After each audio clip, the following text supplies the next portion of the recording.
بسم الله الرحمن الرحیم. ګران کتونکو جانشین ارمني ستاسو په خدمت کې یو بیا حاضر ده. ګران کتونکو دې وخت کې موږ سره زموږ ډېر ښاغلی یو خوراک دی چې دا میمکري کې مختلف اوازونو کې دی، یو کمال لري. امیر صاحب دی دې وخت کې دنه به د میمکري په حواله سره دو سره یو څو ټوکې ټکالې کوو. السلام علیکم. وعلیکم السلام. څنګه خیریت دی؟ ټیک ټاک؟ الحمدلله. تاسو ښه؟ الحمدلله. پهله خو دا چې دا میمکري کوم ټایم نه تاسو کوئ؟ زموږ کتونکو ته ووایي. دا میمکري زما د بچپن نه شوق و او الله تعالی ماله دونه دغه راکړی دی چې صلاحیت راکړی دی، دونه هنر یې راکړی دی چې زه میمکري کولی شم.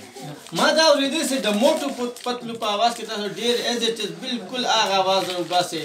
نو زه هم چې زموږ د کتونکو ته لږ ورته نه دی، تاسو هغه موټو پتلو خپل د بهترین اواز کې میمکري وکړئ په دغه باندې. بالکل جی، ولې نه پاکستانیانو کې هم داسې ډېر وروڼه زمونږ شته دی چې هغوی میمکري کولی شي. پاکستانیانو کې هم ټیلنټ ته دی، لازمي نه ده چې صرف انډیا والا ټیلنټ کولی شي یا انګریزان کولی شي یا ترکی والا کولی شي. مونږ پاکستانیان هم ټیلنټډ یو، خو بس مونږ دا دی چې زمونږ پاکستان ګورنمنټ چې کوم دی هغوی مونږ له سپورټ نه راکوي او وسایل هغه رنګه وسایل نشته. دغه خبره ده. نو زموږ کتونکو ته لږ د میمکري دغه کې خپل ټولو نه پهله خو تاسو ته زه د موټو او د پتلو میمکري کوم. अरे पतलू तुम्हें तो पता है खाली पेट मेरे दिमाग की बत्ती नहीं जलती.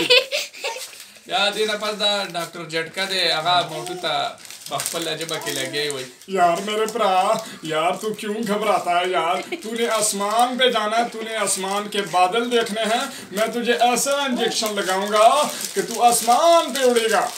क्या बात है. दिन अलावा तاسو سنگینګ وغیرہ هم کوئ؟ ما سنگینګ کړیم دا او اوس هم د سنگینګ زما شوق دی. او د دې نه پهله به زه تاسو ته د عمران خان میمکري کوم. مختلف چې کوم سیاسي کسان دي د دوی لکه سیاست والا سره زما ډېره ښه لګي او زما ډېر زیات خوښ دي.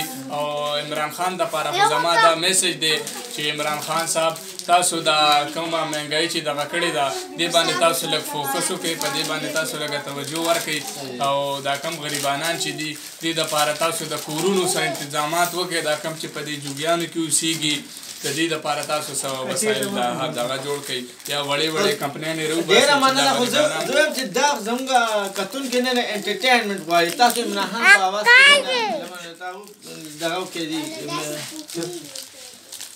اعوذ باللہ من الشیطان الرجیم. بسم اللہ الرحمن الرحیم.